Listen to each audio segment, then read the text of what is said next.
Suasana kelas sedang serius. Di depan kelas terdapat Pak Arif berdiri dengan tegap, sesekali menunjuk papan tulis sambil menjelaskan sebuah materi. Suaranya terdengar sangat tegas, namun tetap tenang. Di sekeliling ruangan, mahasiswa terlihat sibuk mencatat dan juga menyimak. Akan tetapi di barisan terdepan, Santi punya agenda berbeda. Ia memainkan rambutnya dengan jari jemarinya yang gemulai. Sesekali mengibaskan rambut panjangnya sambil melemparkan pandangan menggoda ke arah Pak Arif.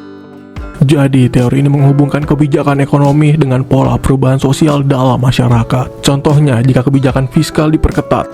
Pak, aku boleh tanya? Silakan Santi, kamu ingin bertanya apa? Aku nggak paham, Pak. Bisa diulangi lagi nggak? Tapi pelan-pelan ya.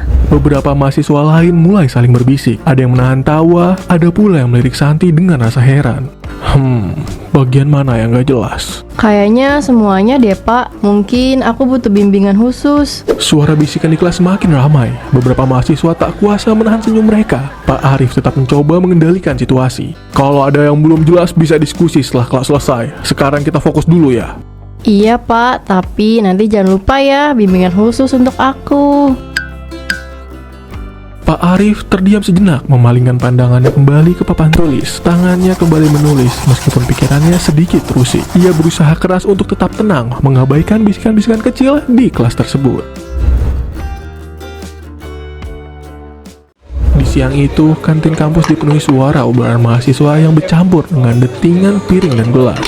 Di sudut ruangan, Santi duduk di meja kecil bersama Nia dan juga Fitri. Mereka tampak santai masing-masing dengan makanan di depan mereka. Santi terlihat lebih ceria dari biasanya. Santi, tadi di kelas kamu benar nekat ya? Kok bisa-bisanya kamu godain Pak Arif gitu? Hahaha, ya iseng aja nih ya. Pak Arif itu kelihatan terlalu serius. Aku cuma pengen lihat reaksinya kok. Tapi kan itu dosen, San, bukan teman sekelas. Lagian Pak Arif baru aja nikah loh. Kasihan istrinya. Santai aja Fitri, aku nggak beneran niat apa-apa kok. Lagian Pak Arif kan nggak marah. Iya, nggak marah sekarang. Tapi kalau kamu terus-terusan kayak gitu, gimana kalau dia ngelapor ke pihak kampus coba? Hahaha, ya nantilah. Toh seru kan kalau ada drama sedikit. Lagian dia pasti ngerasa tersanjung. Aku ini bikin hari-harinya lebih berwarna. Santi, jangan sampai kamu kebablasan. Ini tuh bisa jadi masalah besar loh. Kamu nggak takut kena hukuman? Tenang aja, aku cuma main-main, nggak ada salahnya kan? Ruang dosen terlihat sangat tenang. Beberapa dosen duduk di meja masing-masing, sibuk dengan tugas dan juga diskusi ringan di saat itu. Di meja dekat jendela, Pak Arif sedang fokus memeriksa tugas-tugas mahasiswa. Sesekali ia meluruskan punggungnya, mencoba menghilangkan rasa pegal yang ada di pundaknya. Pak Budi masuk ke ruangan membawa secangkir kopi panas. Aroma kopi memenuhi ruangan. Ia melangkah mendekati meja Pak Arif, menarik kursi dan juga duduk di sana. Pak Arif, aku mau ngobrol bentar, ada waktu nggak? Ada apa Mas Budi? Aku perhatiin ada mahasiswa yang kelihatannya genit sama kamu Pak. Itu si Santi ya? Ah Mas, si Santi itu anaknya cuma bercanda doang kali. Nama juga mahasiswa baru, masih muda. Jangan nunggu remeh Pak. Anak zaman sekarang tuh udah beda.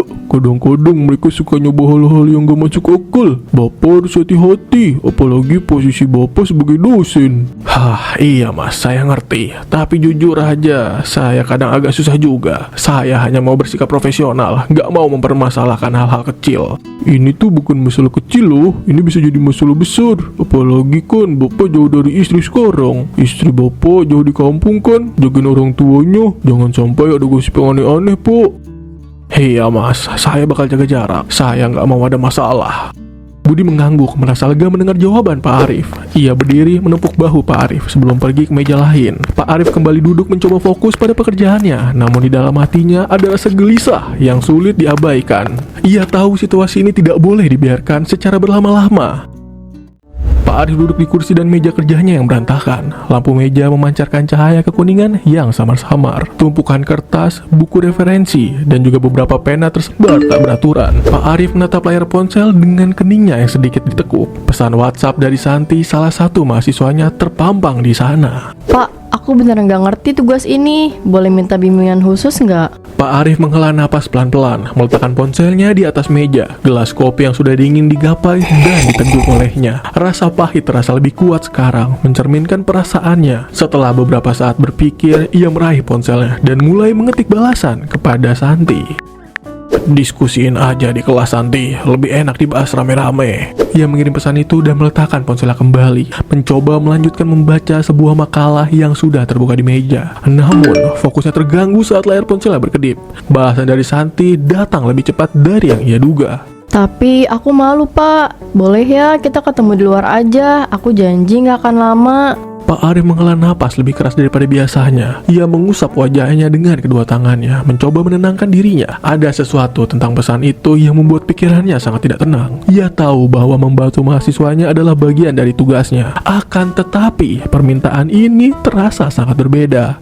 Di saat itu, Pak Arif kembali membalas pesan tersebut. Oke, besok di kafe depan kampus ya. Tapi ingat, hanya bahas soal kuliah saja. Begitu pesan terkirim, ia meletakkan ponselnya dengan gerakan sedikit keras, seolah-olah ingin menegaskan keputusan itu pada dirinya sendiri. Namun, perasaan ragu tetap mengganggu dirinya. Ia duduk terdiam di kursi, menatap dinding kamar kos yang mulai pudar, mencoba memahami perasaan aneh yang sedang menyelimuti hatinya. Pak Arif, kamu lucu deh. Jadi semangat buat godain, hehehe. Bikin status di WhatsApp buat godain Pak Arif. Pak Arif tanpa sengaja membuka status WhatsApp Santi saat ia mencoba mengalihkan pikirannya dari pesan sebelumnya. Anjir, apa-apaan ini? Ia berdiri dari kursinya berjalan mondar-mandir di kamarnya yang sempit. Sebuah suara kecil di dalam dirinya memperingatkan bahwa ia seharusnya membatalkan pertemuan tersebut. Apa aku harus batalin aja pertemuannya?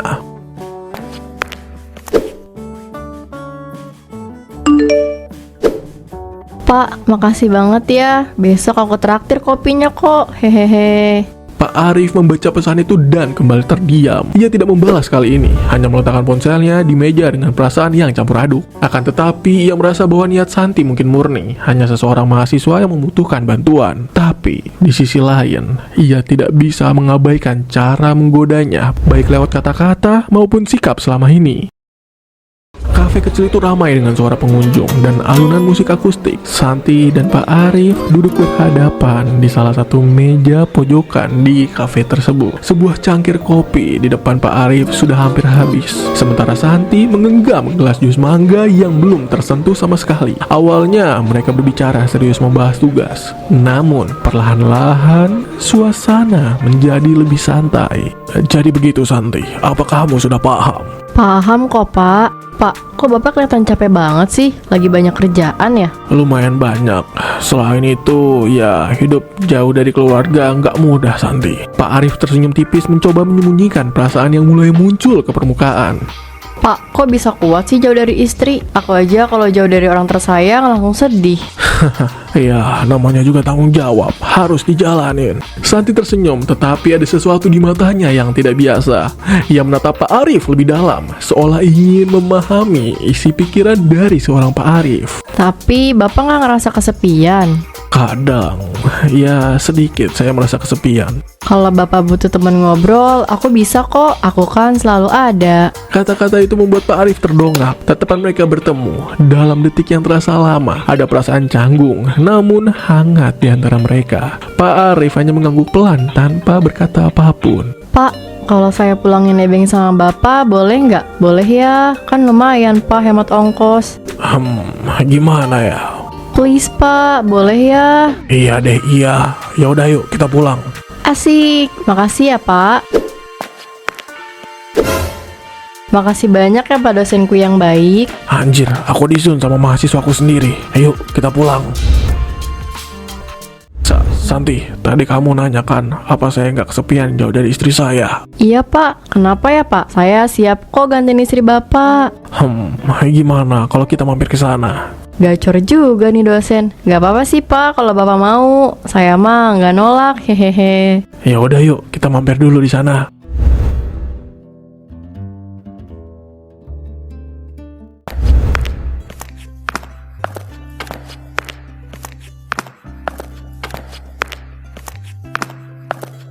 Pak, beneran gak ada yang tahu kita kesini? Aku udah pastiin semuanya aman. Udah, kamu tenang aja.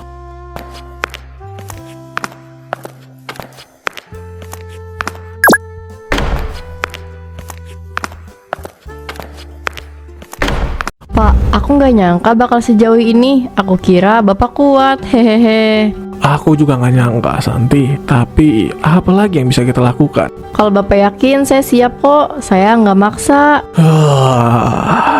Aku tahu ini salah, tapi perasaan yang aku punya buat kamu. Aku gak bisa bohongin diri sendiri. Jangan kamu pikir aku gak tergoda sama godaan kamu dari dulu, Santi.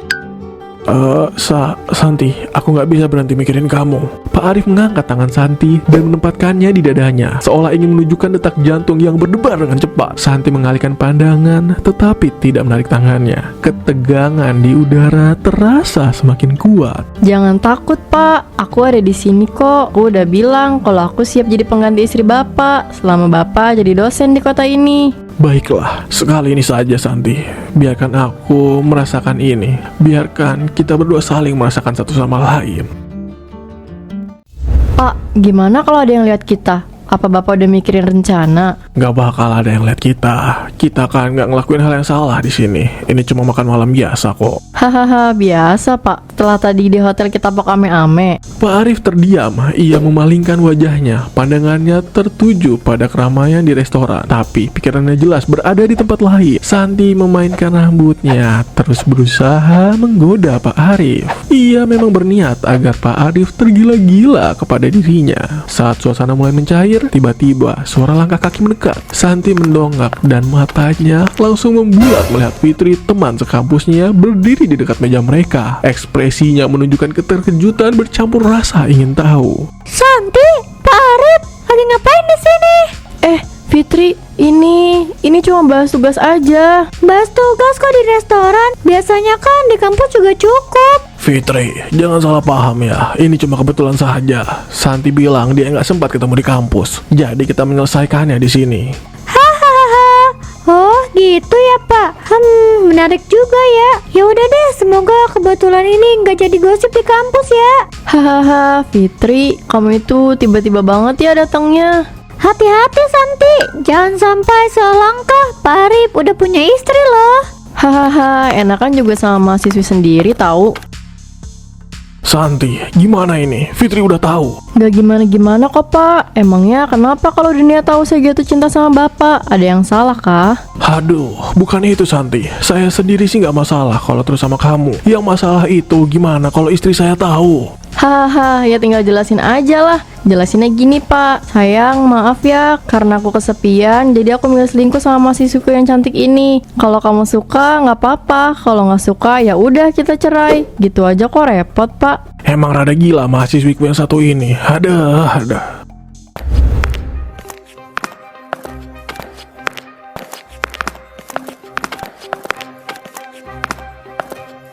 Lihat deh, dengar-dengar Pak Arif deket sama Santi.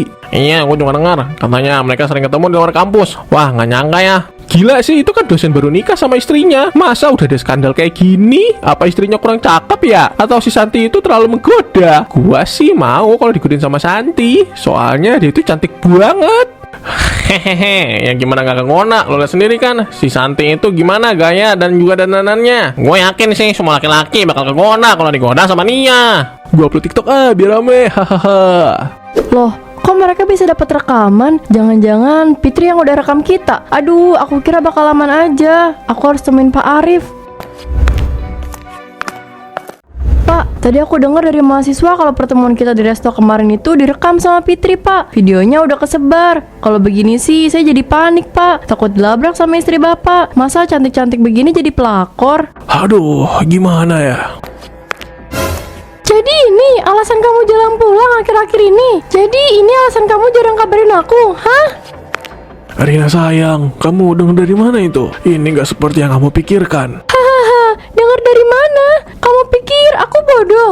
Rumor ini udah nyampe ke aku dari banyak orang. Kamu viral di sosmed, Mas. Dan sekarang aku ngeliat kamu bareng mahasiswi ini. Bu, saya cuma... Cukup! Aku gak mau dengar alasan apapun. Kamu pikir aku bakal percaya? Sabar dulu Bu, jangan emosi. Kita bisa bicarakan ini baik-baik. Malu nanti dilihat orang-orang. Sabar gimana Pak? Suami saya selingkuh sama mahasiswanya. Bapak mau saya diam aja?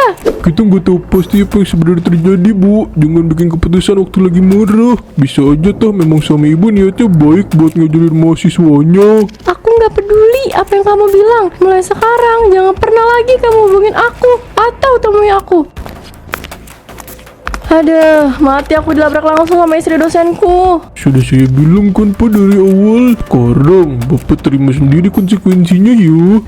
Ternyata selingkuh itu cuma enak di awal doang ya. Kesananya malah sengsara. Ada.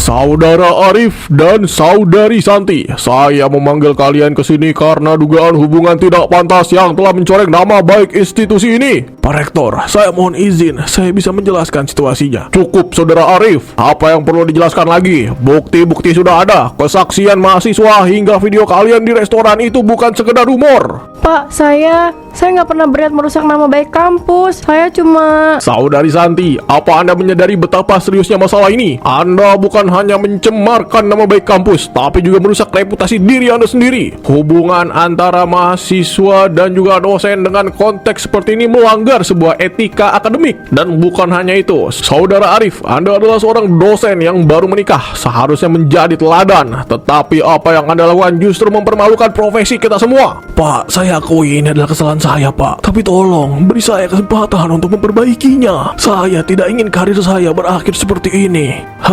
Kesempatan? Saudara Arif, Anda tahu betapa sulitnya membangun reputasi institusi ini. Kami tidak bisa mempertaruhkan nama baik kampus hanya karena Anda meminta kesempatan kedua. Pak, ini semua salah saya. Saya yang terlalu berlebihan. Tolong jangan keluarin Pak Arif karena ini. Saya yang menggoda Pak Arif duluan. Saudari Santi, ini bukan tentang siapa yang memulai. Kalian berdua sama-sama bersalah. Seharusnya Saudara Arif sebagai seorang dosen harus bisa lebih profesional dan menjaga jarak. Sementara Saudari Santi seharusnya fokus pada pendidikan, bukan terlibat dalam skandal yang merusak masa depan Anda sendiri. Pak, saya mohon. Saya masih ingin menyelesaikan kuliah saya. Saya takut dimarahin orang tua saya. Keputusan ini sudah final. Berdasarkan bukti dan pelanggaran berat terhadap kode etik, Saudara Arif akan diberhentikan dari posisi dosen di kampus ini. Efektif mulai hari ini. Dan juga Saudari Santi, Anda dinyatakan dikeluarkan dari kampus ini. Ya ampun. Pak Rektor, tolong pikirkan lagi. Saya mengabdikan waktu dan usaha saya untuk mengajar di sini. Dan Anda menghancurkan semua itu dengan tindakan tidak pantas. Kami tidak bisa mentolerir pelanggaran seperti ini, Saudari Arif. Dan Anda menghancurkan semua itu dengan tindakan tidak pantas. Kami tidak bisa memaklumi pelanggaran seperti ini. Saudara Arif, silakan anggap keputusan ini sebagai konsekuensi dari perbuatan Anda. Pak Arif, saya minta maaf. Ini semua salah saya. Santi, cukup. Jangan bicara lagi. Kenapa aku bodoh banget? Kenapa aku biarin semua ini terjadi? Rina, aku gagal. Aku malah jadi sumber masalah. Gak bisa menjaga janji suci pernikahan kita. Aku harusnya lebih kuat. Semua gak bakal kejadian kalau aku gak kayak gini.